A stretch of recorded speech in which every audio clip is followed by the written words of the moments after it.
Men over 60 adopt these 4 unusual hydration habits for rock-solid performance. If you're a man over 50, have you ever felt that gap between the man you still feel like on the inside and the man your body is showing you in the mirror? Maybe the energy just isn't there all day. Or you've noticed your performance in the bedroom feels less reliable than it used to be. It's a frustrating feeling. And most men, maybe you too, chalk it up to just getting older, or stress, or the inevitable decline in hormones. But what if I told you that one of the biggest culprits isn't what you think? What if it's the very thing you overlook every single day? The water you're drinking, or more importantly, the water you're not drinking. Now, this isn't just a theory. A groundbreaking study in the Journal of Clinical Endocrinology and Metabolism found that even mild dehydration can cause your body's main stress hormone, cortisol, to spike by as much as 16%. And when cortisol goes up, testosterone goes down. I've seen this firsthand in my practice. I remember a patient, Robert, a 68-year-old retired teacher. He came to my office feeling completely defeated, convinced his best years were behind him. He was drinking less than 4 glasses of water a day. We didn't reach for prescriptions. We simply started with a smart hydration plan. Hello, I'm Dr. Audrey Wells. In my 25 years as a physician, I've learned the simplest changes often bring the most powerful results. In this video, I'm not just going to tell you to drink more water. I'm going to show you the science-backed way how to drink it, to support your circulation, balance your hormones, and help you reclaim the confidence you deserve. Let's begin. All right. Let's get right into the heart of the matter. The first and arguably the most critical piece of this puzzle is something we all know is important, but perhaps not in the way we think. We're going to talk about the absolute foundation of a firm, reliable erection: blood flow. Now, here's a critical mistake I see countless men make in my practice. It's a very common and very understandable misunderstanding. They come to me concerned about circulation, and they immediately think about their heart. They're focused on their cholesterol numbers, their blood pressure medication, or maybe how much cardio they're doing at the gym, and all of those things. They are incredibly important for your overall health. I would never say otherwise. But they forget a fundamental truth. They forget that the entire network of plumbing in the body, every artery, every vein, and especially the thousands of delicate, tiny vessels inside the penis, all of it relies entirely on the quality and volume of the blood itself. You can have the cleanest pipes in the world, but if the fluid moving through them is thick and sludgy, the system will fail. We often focus on the pipes and completely ignore the water. So why is this so profoundly important for erection health? The science is beautifully simple. Your blood, the very life force moving through you right now, is over 90% water. When your body is properly hydrated, your blood volume is optimal. It's fluid. It moves easily. But when you become dehydrated, even just slightly, a chemical change begins to happen. Your body, in an effort to conserve water for your vital organs, pulls fluid out of your bloodstream. The result? Your blood becomes thicker, more viscous. Think of it less like water and more like a thin syrup. And that thicker, sludgy blood moves more slowly. This forces your heart to pump harder, just to do its basic job of circulating blood. And for your erections, this is a double disaster. First, the delivery of fresh, oxygen-rich blood to the penis is slowed down. Second, an erection is a hydraulic event. It requires a rapid, high-pressure flow of blood to fill the spongy tissues. When your blood is thick and slow, you simply cannot generate enough hydraulic pressure to achieve or maintain the firmness you want. It's a matter of physics. And please don't just take my word for it. This isn't just a folk remedy or a wellness theory. This is hard science. Extensive research from the American Heart Association, one of the leading cardiovascular authorities in the world, has shown that proper, consistent hydration significantly improves what's called endothelial function. That might sound like a complicated term, but it's simple. The endothelium is the delicate, intelligent lining of all your blood vessels. Think of it as the smart surface inside the pipes. A healthy endothelium is flexible, smooth, and it can actively signal the blood vessel to relax and widen. This is the exact mechanism that needs to happen for an erection. When you're hydrated, your endothelium functions beautifully, but when you're dehydrated, it becomes sticky, stiff, and inflamed, and it loses its ability to signal the blood vessels to open up. To put it simply, think of it like the oil in your car's engine. When the oil is fresh, clean, and at the right level, the engine purrs. It runs smoothly, powerfully, and responsively. Every part gets the lubrication it needs, instantly. But what happens when the oil gets old, thick, and sludgy? The engine struggles. You can hear the strain. It becomes sluggish, overheats, and performance plummets. Your circulatory system is no different. Hydration is the clean oil that allows your body's engine to perform at its peak. Dehydration is the sludge that grinds everything to a halt. So how do you put this into practice safely and effectively? The goal here isn't just to drink more water. The goal is consistent cellular hydration. And the key mistake to avoid is chugging a huge bottle of water once or twice a day. When you do that, you overwhelm your kidneys. Your body can't absorb it all that fast, so it simply flushes most of it out. The correct way is to sip water consistently throughout the day. My best recommendation for my patients is to get a simple, reusable 32-ounce water bottle. That's a quart. It's a manageable size, and your only goal for the day is to fill it up in the morning and finish it by lunchtime, then fill it up again and finish it by dinner time. That's it. 2 of those bottles a day gives you a half gallon, which is an excellent baseline for most men. And the best way to check your work is to simply look at the color of your urine. It should be a pale, light yellow. That's your body's built-in hydration gauge. Let me bring this back to Robert, the 68-year-old patient I mentioned earlier. He was so skeptical when I first suggested this. He looked at me and said, "Doc, you really think a little water is going to help?" But he was willing to try anything. He bought a simple 32-ounce bottle just like I recommended, and he made it his mission. About 3 weeks later, he came back to my office, and he had a completely different energy about him. He was smiling.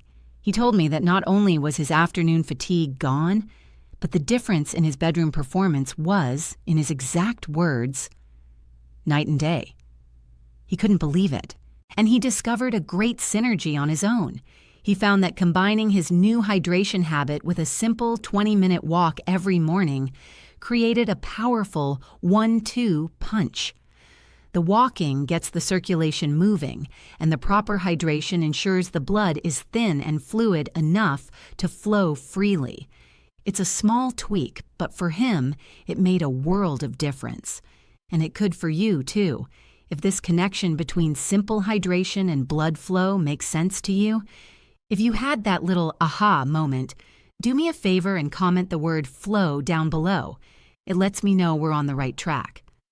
Now that we've established how critical hydration is for your blood flow, I want to move on to our next point, because the benefits of water go far beyond just the plumbing of your circulatory system. It impacts your body on a much deeper chemical level. So let's discuss something equally critical for male vitality, hormonal balance. And specifically, I want to talk about the king of male hormones, your testosterone. Here, the biggest mistake I see men make is a mistake of resignation. It's when a man comes into my office feeling tired, sluggish, with a low mood and an even lower libido, and he's already diagnosed himself. He'll look at me and say, "Well, Doc, I guess this is it. I'm just getting older. It's just low T." And while it's true that testosterone levels can naturally decline with age, so many men simply resign themselves to this fate. They accept it as an unavoidable part of getting older, without ever stopping to consider that their own simple daily habits might be actively working against them. They're unknowingly sabotaging their own hormone level every single day. And one of the biggest saboteurs is chronic, low-grade dehydration. So why does something as simple as not drinking enough water have such a profound impact on a powerful hormone like testosterone? It all comes down to your body's innate survival intelligence. Your body is a finely tuned machine designed over millions of years with one primary goal: to keep you alive. When you are consistently dehydrated, your body perceives this as a threat, a state of stress. It doesn't know if you're stranded in a desert or just forgot to fill your water bottle.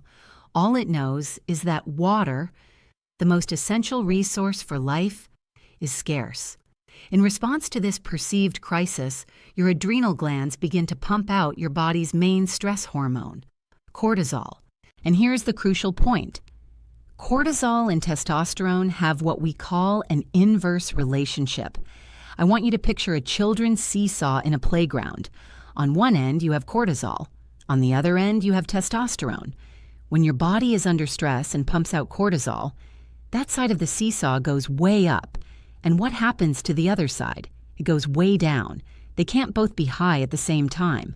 When cortisol goes up, testosterone goes down every time.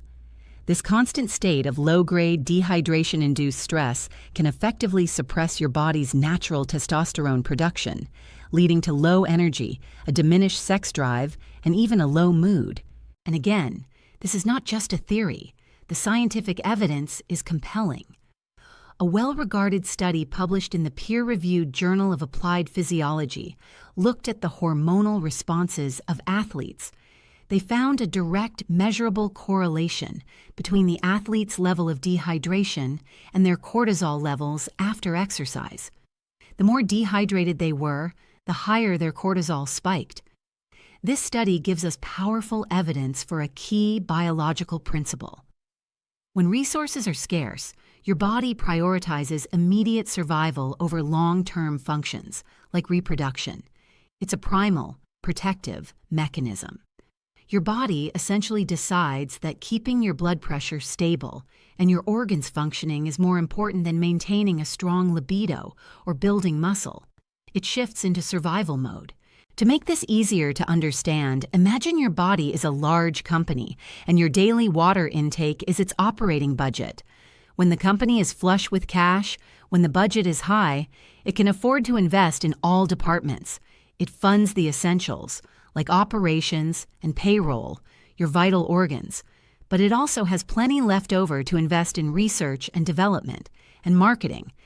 Think of this as your reproductive system, your energy, your vitality. But what happens when there's a budget crisis? When the cash flow dries up, dehydration, the company immediately goes into survival mode. It cuts all funding to what it considers non-essential departments. R&D gets shut down. Marketing is paused. All available resources are diverted just to keep the lights on and pay the core staff. That is exactly what your body does. It pulls resources away from your reproductive system to ensure your brain and heart have what they need to survive the crisis. So how do we practically apply this knowledge? It's wonderfully simple. You can help protect your body's natural testosterone production by maintaining consistent hydration. This is especially important during times of increased physical or mental stress. For example, if you know you're going to be working outside in the heat for a few hours, make a conscious effort to prehydrate and continue sipping water throughout the activity. If you're heading into a stressful meeting or dealing with a difficult family situation, one of the simplest, most grounding things you can do for your body is to slowly drink a glass of water. It sends a subconscious signal to your nervous system that you are safe and that resources are not scarce. It helps keep that cortisol seesaw from tipping too high. I had another patient, David, a 59-year-old accountant. He complained of a crippling afternoon slump every single day around 2 or 3 p.m. His energy would crash, he'd get irritable, and he felt his motivation for everything, including intimacy with his wife, just vanished. He was surviving on coffee. We discovered he was barely drinking any water during his workday. His prescription was simple. I had him place a single 16-ounce glass of water on his desk every morning, and his only job was to finish it before lunch and then do it again in the afternoon. Within a week, his afternoon slump was gone. He said it was like a fog had lifted, and this created a beautiful synergy. That stable energy and improved mood naturally translated into a healthier, more present relationship with his wife in the evenings. His libido improved not because he took a pill, but because his body finally had the resources it needed to get out of survival mode. If you were surprised by this connection between water and your hormones, if this seesaw analogy makes sense, let me know by, okay, we've covered the why. You now understand the profound connection between hydration, your blood flow, and your hormonal balance. So now let's get into the most practical part of our discussion today, the how. Because it's not just about drinking more water, it's about drinking it the right way. This brings us to our third section, the 4 habits of smart hydration. Now, the single biggest mistake that I see people make is believing that how much you drink is the only thing that matters. We get fixated on a number, 64 ounces or a gallon or whatever it may be. And in an effort to hit that number, we often end up chugging a huge bottle of ice-cold water in 60 seconds just to get it over with. Maybe you do this after a workout or first thing in the morning. While your intention is good, this method is actually very, very inefficient. In fact, it can be counterproductive. You are not a bucket to be filled. Your body is a complex system of cells, tissues, and organs that need to absorb and utilize that water effectively. Guzzling water like that does not achieve the goal. So, why is this method so ineffective? It comes down to basic physiology. Your body has a limit to how much water it can absorb at any given time. Think of your digestive system, particularly your stomach and small intestine, as a gateway. When you rapidly dump a large volume of water into your stomach, you overwhelm this gateway. Your kidneys get an emergency signal that the body is suddenly flooded with fluid. Their response is to work overtime to flush out the excess as quickly as possible to maintain your body's delicate electrolyte balance. The result, most of that water you just chugged, goes right through you. It gets filtered out and excreted as urine before your cells and your circulatory system ever have a chance to truly benefit from it. You might feel bloated, you'll definitely have to run to the bathroom, but you won't be properly hydrated on a cellular level. And while this concept is deeply rooted in ancient wellness traditions, like Ayurvedic medicine from India, modern science is now fully in agreement. Clinical nutritionists and physiologists today confirm that a slower, more mindful approach to drinking, sipping rather than gulping, allows for far better absorption. The process begins the moment the water enters your mouth and continues all the way through your digestive tract. Slowing it down gives every part of that system time to do its job properly. The best analogy I can give you is this. Imagine you have a very dry, thirsty houseplant. The soil is cracked and hard.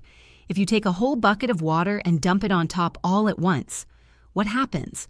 Almost all of it runs straight through the pot and out the drainage hole at the bottom. The soil doesn't have time to absorb it.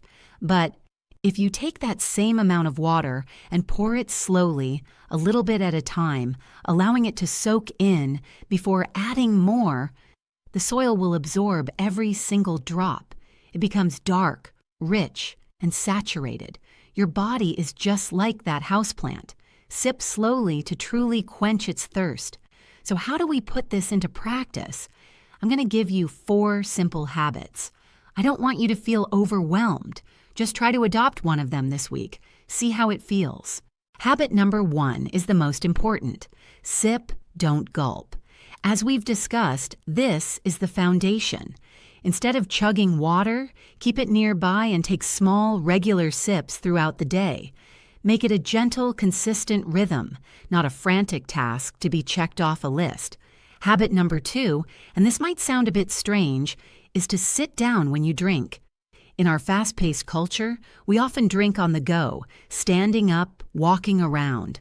But when you are seated, your body is in a more relaxed, rest and digest state. Your muscles are less tense and your nervous system is calmer. This simple act of sitting down helps your digestive system and your kidneys regulate fluids much more effectively. Over time, this contributes to better overall fluid balance and circulation. Habit number 3 is to use room temperature or warm water. I know. An ice-cold glass of water can feel incredibly refreshing, especially on a hot day. But that extreme cold can actually be a shock to your system. It causes the blood vessels in your stomach to constrict, which can slow down digestion. Your body also has to expend precious energy just to warm that cold water up to your core body temperature before it can even begin to use it. Room temperature, or slightly warm water, on the other hand, is much gentler. It's absorbed more easily and supports, rather than hinders, your digestive process. And finally, habit number 4. Swish briefly before swallowing. This is another ancient tip that modern science supports. Take a sip of water, and just for a second or two, let it mix with the saliva in your mouth before you swallow. Why? Your saliva is not just water. It's alkaline and it's rich with digestive enzymes. This action essentially pre-digests the water, preparing your stomach for its arrival and enhancing your body's ability to absorb it. Now, I had a patient, Mark, a 62-year-old who suffered from chronic acid reflux and digestive discomfort for years. He was already drinking a good amount of water, but he was drinking it ice cold and chugging it with his meals. We made just one change. I asked him to switch to room temperature water and to sip it slowly between his meals, not during them. The synergy was remarkable. Within a month, he reported that his digestive issues had improved by more than 50%. That simple change made a huge difference, and what we see so often is that better digestion leads to better nutrient absorption from your food. Better absorption leads to better energy, and better energy supports a healthier, more balanced system overall. It creates a positive upward spiral of health, and it all can start with changing how you drink a simple glass of water. We've covered some incredibly important ground. We know why hydration matters for blood flow and hormones, and we now know how to drink water in a smarter, more efficient way. But there's one final piece to this puzzle that can make all the difference. It's not just about how you drink, but also when you drink.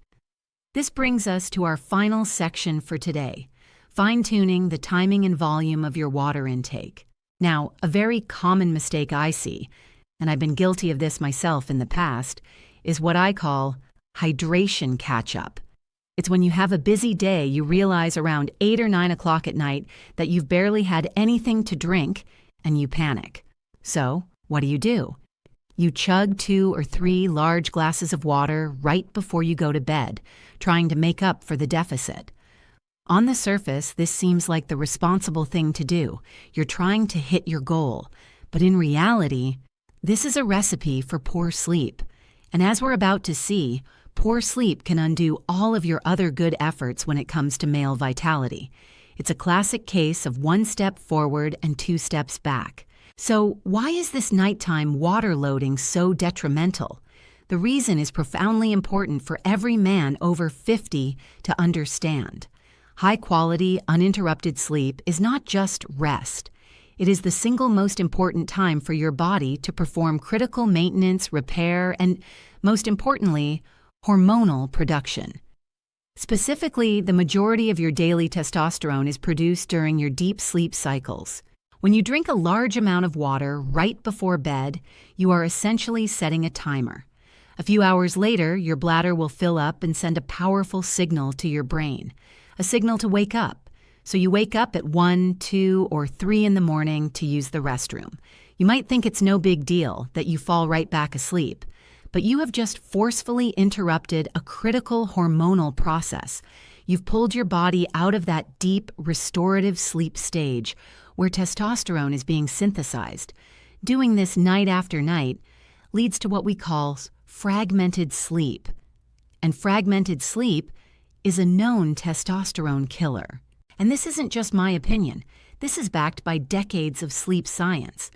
The National Sleep Foundation, a leading authority on sleep health, confirms that fragmented sleep, regardless of the cause, has a significant negative impact on hormone regulation, mood, and cognitive function the following day. It's a lose-lose situation for your health.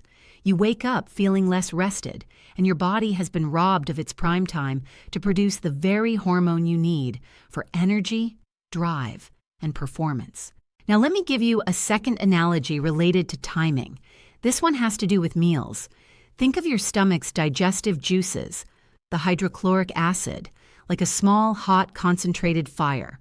When you eat a meal, you put food on that fire and it breaks it down efficiently. But what happens if you dump a huge glass of water on that fire right after you eat? You put the fire out, or at least you dilute it significantly. Chugging water immediately after a meal can dilute your natural gastric juices, making the entire digestive process slow, sluggish, and inefficient. So how do we navigate this? How can we get the water we need without disrupting our sleep or our digestion? I'm going to give you 3 very simple, very clear rules for timing. Rule number 1 is the DU. Do aim to drink your 10 to 12 8-ounce glasses of water, but space them out between the time you wake up and about 6 or 7 p.m. Think of your hydration as a work day. It has a start time and an end time. Spreading your intake throughout the day ensures you stay consistently hydrated without needing to play catch-up at night. Rule number 2 is the first don't. Don't drink large amounts of water for at least 1 to 2 hours before you go to bed. A few small sips if you're thirsty is perfectly fine. But the days of chugging a big glass on your nightstand should be over. Give your body time to process those fluids well before you lie down. And rule number 3 is the second don't. Don't chug water immediately, with or after your meals. It's fine to sip a small amount of water with your food to help it go down, but wait at least 30 to 45 minutes after you finish eating before you start drinking significant amounts of water again. This gives the digestive fire time to do its job properly without being diluted. Let's go back to my patient, Robert, one last time. When we first spoke, one of his biggest complaints, besides his performance issues, was that he was waking up at least twice a night to use the bathroom. He was convinced it was just an old man's prostate problem.